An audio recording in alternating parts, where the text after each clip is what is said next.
ప్రతిరోజు ఉదయం కారుమూరి వెంకటరెడ్డి గారు ప్రస్తుత కూటమి ప్రభుత్వం చేస్తున్నటువంటి అన్యాయాల్ని, అరాచకాలని, వాళ్ళు చేస్తున్నటువంటి అవినీతుల్ని కూడా ప్రతిరోజు ఉదయం ప్రశ్నిస్తున్న సంగతి మనందరికీ తెలిసిందే. అందులో భాగంగానే ప్రశ్నించే వాళ్ళని అరెస్టులు చేస్తూ ఉన్నట్టుగానే ఈ రోజు ఉదయం కారుమూరి వెంకటరెడ్డి అన్నకి తాడిపత్రి పోలీసులు అంటే చెప్పి వచ్చి సివిల్ డ్రెస్ లో వచ్చి ఉదయం 7:30కి వాళ్ళ ఇంటి నుంచి అనని తీసుకెళ్ళడం జరిగింది.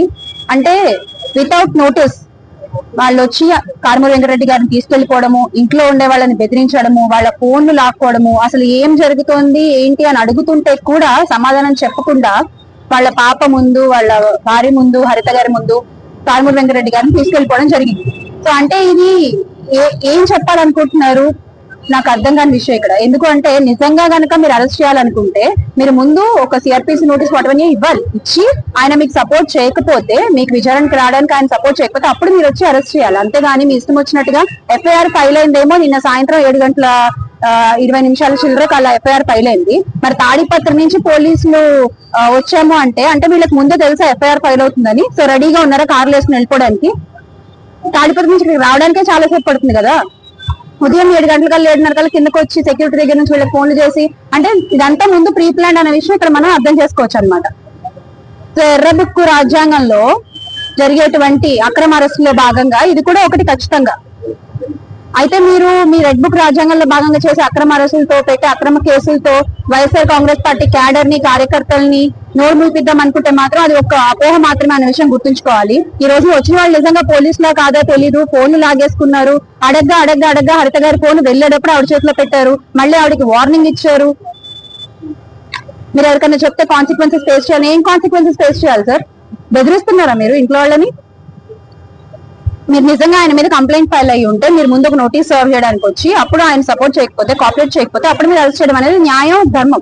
అంతేగాని మీరు కంప్లైంట్ ఇచ్చింది నిన్న, ఎఫ్ఐఆర్ ఫైల్ అయింది వెంటనే, సో ఎఫ్ఐఆర్ కూడా రెడీ పెట్టుకున్నారనమాట ఇలా కంప్లైంట్ ఇవ్వగానే అట్లా ఫైల్ చేసేయడానికి. Everything is plan. మీరు టైం చూస్తే కనుక ఎఫ్ఐఆర్ నోటీస్ లో ఆ కాపీ కూడా మీకు ప్రొడ్యూస్ చేయడం జరుగుతుంది. టైం చూస్తే everything is plan and immediate గా కార్లు వేసుకుని వచ్చేసారు. అండ్ వచ్చిన వాళ్ళు ప్రైవేట్ వెహికల్ లో వచ్చారు, గవర్నమెంట్ వెహికల్ లో రాలేదు. సో ఆబ్వియస్లీ ఇంట్లో వాళ్ళకి డౌట్స్ ఉంటాయి కదా, వచ్చిన వాళ్ళు నిజంగా పోలీసులా కాదా, ఎక్కడికి తీసుకెళ్తున్నారు, కాసేపు తాడిపత్రి అంటారు, కాసేపు విజయవాడ అంటారు, కాసేపు అటు ఇటు తిప్పుతామంటారు, లొకేషన్లు మార్చి చెప్తున్నారు. డెఫినెట్ గా ఇంట్లో వాళ్ళు కంగారు పడరా, భయపడరా? ఇలా భయభ్రాంతులకు గురి చేసి మీరు ఏం చేద్దాం అనుకుంటున్నారు? మీకు కావాల్సింది ఏంటి అంటే వీళ్ళని మొరాలిటీని దెబ్బతీయడము, వీళ్ళని హ్యూమిలియేట్ చేయడము, అంతే. కేవలం అందులో భాగంగానే ఈ రోజు మీరు వచ్చారు. అండ్ ఆయన ఏదో ఒక వీడియో పోస్ట్ పెట్టారు, అందుకని మేము అరెస్ట్ చేశాము, మనోభావాలు దెబ్బతిన్నాయని ఏదో కంప్లైంట్ చేశారంట. మరి ఇప్పుడు మా మనోభావాలు కూడా చాలా దెబ్బతింటున్నాయి. మరి ఇప్పుడు వదిన కూడా కంప్లైంట్ ఇస్తారు, చంద్రబాబు నాయుడు గారిని అరెస్ట్ చేస్తారా, లేకపోతే అధికారులు అరెస్ట్ చేస్తారా? నిజంగా నేరస్తుల్ని మీరు అరెస్ట్ చేయాలంటే పోలీసులు చాలా నేరాలు ఉన్నాయి కదా. నిన్న మనం చూస్తే 22 మంది గురుకుల హాస్టల్ పిల్లలు హాస్పిటల్ పడేయారు. దాని వెనక కలుషితం అయిన ఫుడ్ కారణమైన వాళ్ళు నేరస్తులు, వాళ్ళని అరెస్ట్ చేయండి.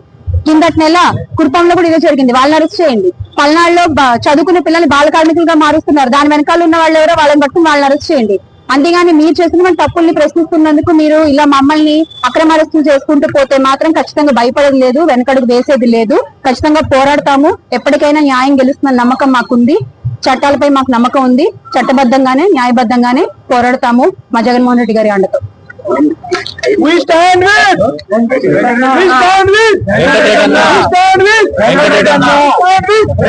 Anna.